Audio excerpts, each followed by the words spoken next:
Night Rider up to Truckee. An original story from Appaloosa Radio, Chapter 8. Tearing it into little pieces. I tore your loving to little bitty pieces, shredded it, pure confetti in the wind. But tomorrow it came back to me as I got it, as it broke my heart again.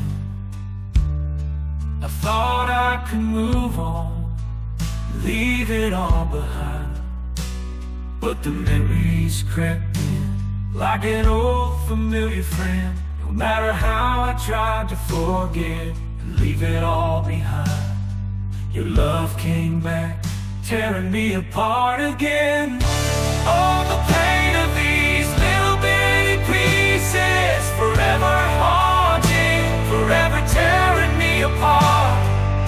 I thought I'd moved on, but the past won't let me be. Love like confetti keeps returning to me.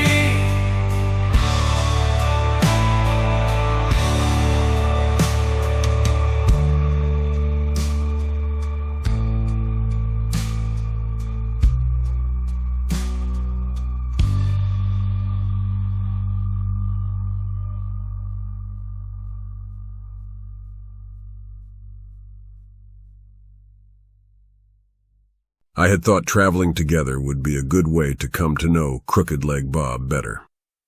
However, for nearly 9 hours he said nothing.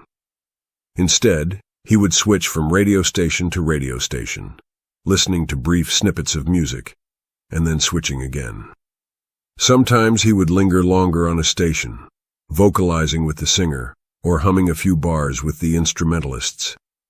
He was in his own world, but I was not invited in. Finally, after a gas and bathroom break, he spoke. I don't have a radio or TV or computer up where I live, so I don't get to listen to much music. You know, I really don't know any of these performers. I used to know everybody. After 3 bars, I could tell you who was on mandolin, fiddle, guitar, or drums. I knew who wrote the piece, and who their agent was. All the players. I was never wrong. Just knew what it sounded like. Just knew. After a very long pause, he finished his thought. Now I don't recognize anybody. Nobody. None of these folks. Then, as the gray miles whizzed by, Crooked Leg stopped talking and returned to his radio surfing, to the music that was no longer his. I tore your loving little bitty pieces, shredded it, pure confetti in the wind. But tomorrow it came back to me as I got it, as it broke my heart again. I thought I could move on, leave it all behind, but the memories crept in like an old familiar friend. No matter how I tried to forget and leave it all behind, your love came back, tearing me apart again. Oh, the pain of these little bitty pieces, forever haunting, forever tearing me apart. I thought I'd moved on, but the past won't let me be. Love like confetti keeps returning to me.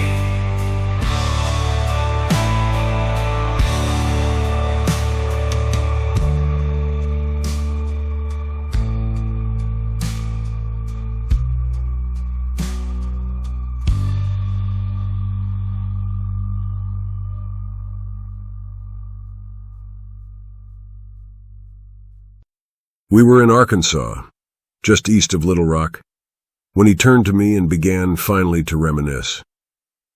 Davie was my lead guitar. He also helped with some of the vocals. He drove this funny car, a weird kind of Volkswagen. Really strange. They called it the thing from Mars. Everybody who knew Davie knew that car.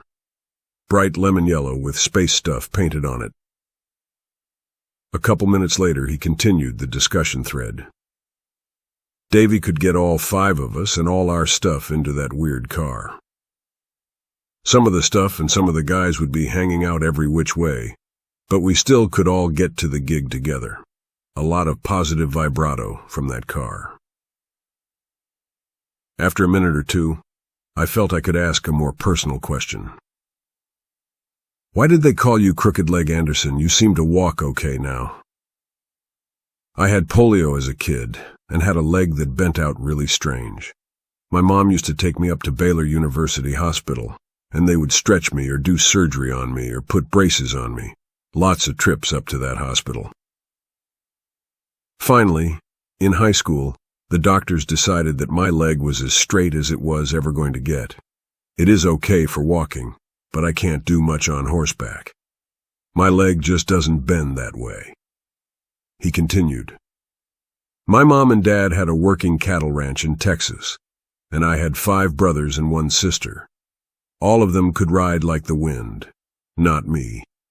I would stand on the porch and watch them ride off. One day, one of my brothers complained that old Crooked Leg does not have to do the hard work. The name just stuck. At home, at school, everybody just called me the kid with the crooked leg. Later, it just became Crooked Leg Bob. He was warming to the conversation. Since I couldn't ride, my dad decided to teach me how to buy cattle. I became really good at knowing which ones were going to produce the most profit. I made my dad a rich man, I responded. So today you help the Apaches buy the best cattle? Bob laughed. Yeah, I've made them almost as much money as their casino has. I felt the need to ask him about Davie again. They say Davie went to prison for selling drugs. Yeah, as long as I have known him, Davie was always selling drugs. He didn't use them much, just sold them. Sold them to everybody. He was a capitalist, always looking for a deal. I tore your loving to little bitty pieces, shredded it, pure confetti in the wind. But tomorrow it came back to me as I got it, as it broke my heart again. I thought I could move on, leave it all behind, but the memories crept in like an old familiar friend. No matter how I tried to forget and leave it all behind, your love came back, tearing me apart again. Oh, the pain of these little bitty pieces, forever haunting, forever tearing me apart. I thought I'd moved on, but the past won't let me be. Your love like confetti keeps returning to me.